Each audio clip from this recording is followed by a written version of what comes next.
Shorten Tamil senior grade. 90 words per minute. Get ready for trial dictation. 15 seconds. 10 seconds.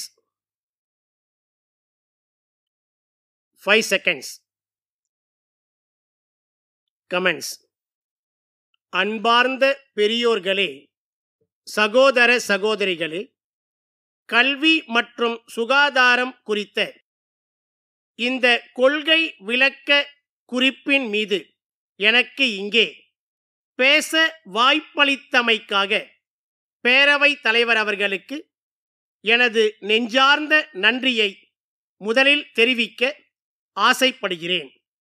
முதலாவதாக கல்வி பற்றியும் அதில் உள்ள குறைகள் பற்றியும் எடுத்துக்கூற விழைகிறேன். அந்த காலத்தில் முறையாக கல்வி கற்காமல் நாடே போற்றி பாராட்டும் வகையில் சிறந்த மனிதர்களாக திகழ்ந்தவர்கள் பலர். அக்கால கல்வியில் நேர்மையும் நியாயமும் சிறப்புற இருந்தது. உயர்கல்வி படித்தாலே போதுமானது, சிறப்பானது என கருதப்பட்டது. அதையும் தாண்டி மேற்படிப்பு படித்தவர்கள் விரல் விட்டு எண்ணக்கூடிய அளவில் மிக சிலரே இருந்தார்கள். தங்களது பிள்ளைகளை பள்ளிக்கு அனுப்புங்கள், நாங்கள் பார்த்து கொள்கிறோம் என்று ஆசிரியர்களே இல்லந்தோறும் தேடிச் சென்று பெற்றோரிடம் எடுத்து சொல்லி மன்றாடி அழைத்த காலங்களும் உண்டு. ஆனால் நிலைமை இப்பொழுது முற்றிலும் தலைகீழாக மாறிவிட்டது. அனைவருக்கும் கல்வி என்ற திட்டத்தின் கீழ் வீட்டில் உள்ள அனைவரும் உயர் கல்வி வரை எளிதாக மிக சிறந்த வகையிலே கற்று வருகின்றார்கள். இதில் கல்வியை பற்றி சரிவர தெரியாத சில பெற்றோர்கள்தான் தங்கள் குழந்தைகளை ஆரம்ப கல்வியோடு நிறுத்திவிடுகிறார்கள்.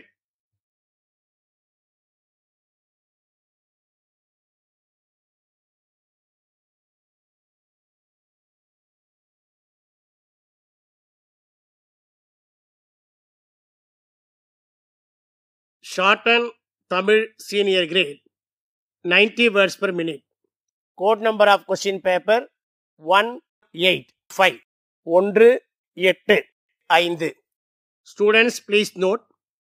சுருக்கெழுத்தில் எழுதி கொண்டதை நேரான விரிவெழுத்தில் எழுத வேண்டும். 10 மதிப்பெண்கள் சுருக்கெழுத்து திறனுக்காக ஒதுக்கப்பட்டிருக்கின்றன. விரிவெழுத்தில் எழுதும் பொழுது கையெழுத்து தெளிவாக இருப்பதுடன் வரிகளுக்கிடையே உரிய இடைவெளி இருக்க வேண்டும் என்று தெரிவித்துக் கொள்கிறோம். Get ready. 15 seconds. 10 seconds.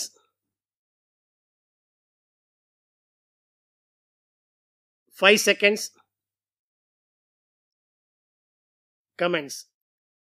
மாண்புமிகு பேரவைத் தலைவர் அவர்களே, எங்கள் ஊனோடும் உயிரோடும் கலந்துவிட்ட அன்னை தமிழ் மொழிக்கு எனது இனிய வணக்கத்தினை முதற்கண் தெரிவித்துக் கொள்கிறேன். மேதகு ஆளுநர் பேருரைக்கு நன்றி தெரிவிக்கும் தீர்மானத்தின் மீதான விவாதத்தில் கலந்து கொண்டு மாண்புமிகு உறுப்பினர்கள் தங்களது கருத்துக்களை எடுத்து வைத்திருக்கிறார்கள். இந்த ஆளுநர் உரையில் உள்ள நல்ல அம்சங்களை பாராட்ட வேண்டியவற்றை பாராட்டியும் அதில் உள்ள குற்றம் குறைகளை சுட்டிக்காட்டி அவற்றையெல்லாம் தீர்த்து வைக்க ஆவன செய்ய வேண்டும் என்ற அளவிலேயும் இங்கே உறுப்பினர்கள் தங்களது உரைகளை ஆற்றி இருக்கிறார்கள். அவர்கள் அத்தனை பேருக்கும் எனது நன்றியினை தெரிவித்துக் கொள்கிறேன். ஒரு காலத்தில் வடக்கு வாழ்கிறது, தெற்கு தேய்கிறது என்று நாம் முழங்கினோம். இன்று தெற்கு வளர்கிறது, வடக்கிற்கும் சேர்த்து தெற்கு வாரி வழங்குகிறது என்ற அளவுக்கு நாம் வளர்ந்துள்ளோம். இத்தகைய தகுதியும் பெருமையும் தமிழ்நாட்டிற்கு சாத்தியமானது இந்த நல்லாட்சியால்தான் என்பதை இங்கே நான் சுட்டிக்காட்ட விரும்புகிறேன். ஆட்சி என்பது வெறும் அதிகாரம் அல்ல, கொள்கையை செயல்படுத்தும் களம். இதன் அடிப்படையில் எல்லாருக்கும் எல்லாம் என்ற கருத்தியலை அடிப்படையாக கொண்டு இந்த ஆட்சி நடைபெற்று கொண்டிருக்கிறது. உழைப்பை மூலதனமாக கொண்டு தமிழ்நாட்டுக்கு சிறப்பு சேர்த்து கொண்டிருக்கின்ற அரசாக இந்த அரசு விளங்கிக் கொண்டிருக்கிறது. புத்தாக்க தொழில்கள் வரிசையில் முதலிடம், மின்னணு பொருட்கள் ஏற்றுமதியில் முதலிடம், இந்தியாவின் மொத்த உள்நாட்டு உற்பத்தியில் 2வது இடம், கல்வியில் 2வது இடம், தொழில் முதலீட்டுக்கு உகந்த மாநிலம் என்பதில் 3வது இடம் என பல சாதனைகளை படைக்கும் அரசாக தமிழ்நாடு அரசு விளங்கிக் கொண்டிருக்கிறது. தமிழ்நாட்டின் திட்டங்கள் இந்தியாவில் உள்ள பிற மாநிலங்களுக்கு முன்னோடியாக விளங்குகின்றன என்று சொன்னால் அது மிகையாகாது. சுருக்கமாக சொல்ல வேண்டும் என்றால், நாட்காட்டியில் நகரும் ஒவ்வொரு நாளும் நாட்டு மக்களுக்கு நன்மை செய்யும் நாளாக அமைய வேண்டும் என்பதில் இந்த அரசு உறுதியாக இருக்கிறது என்பதை இங்கே நான் கோடிட்டு காட்ட விரும்புகிறேன். மாண்புமிகு எதிர்க்கட்சி தலைவர் அவர்கள் மெட்ரோ ரயில் பணிகள் தொடர்பாக ஒரு கேள்வியை எழுப்பி இருந்தார். மெட்ரோ ரயில் திட்டத்திற்கான அனைத்து பணிகளும் தற்போது தொடங்கப்பட்டு நடைபெற்று வருகின்றன என்பதையும், இதற்கான முழு தொகையும் மாநில அரசின் நிதியில் இருந்தும் மாநில அரசு வாங்கும் கடன் தொகையில் இருந்தும் செலவழிக்கப்பட உள்ளது என்பதை மாண்புமிகு எதிர்க்கட்சி தலைவர் அவர்களுக்கு எடுத்து கூற கடமைப்பட்டிருக்கிறேன்.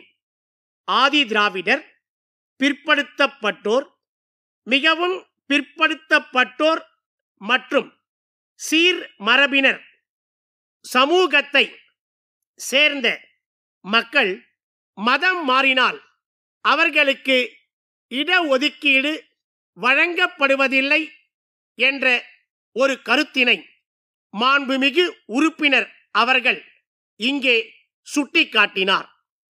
இந்த கோரிக்கை கனிவுடன் பரிசீலனை செய்யப்பட்டு விரைவில் ஆவண செய்யப்படும் என்பதை தெரிவித்துக் கொள்கிறேன். கோயம்புத்தூர் ஒப்பணக்கார வீதியில் உள்ள கிரி சகோதரர்கள் நிறுவனத்தின் உரிமையாளர், மதுரை மேல வீதியில் உள்ள தாமோதரன் நிறுவனத்தின் உரிமையாளருக்கு எழுதிய கடிதம். அன்புடையீர், நாங்கள் கேட்டுக்கொண்டபடி எங்கள் நிறுவனத்திற்கு தேவையான பொருட்கள் உரிய நேரத்தில் கிடைக்கப் பெற்றன. எங்களுக்கு அனுப்பப்பட்ட பொருட்களை திறந்து பார்க்கும்போது அதற்குள் நாங்கள் கோராத வேறு பொருட்களும் அதில் இருந்ததை கண்டு நாங்கள் அதிர்ச்சியுற்றோம். உங்களின் வேறொரு வாடிக்கையாளருக்கான பொருட்களும் தவறுதலாக எங்களுக்கு அனுப்பப்பட்டுள்ளதாக நினைக்கிறோம்.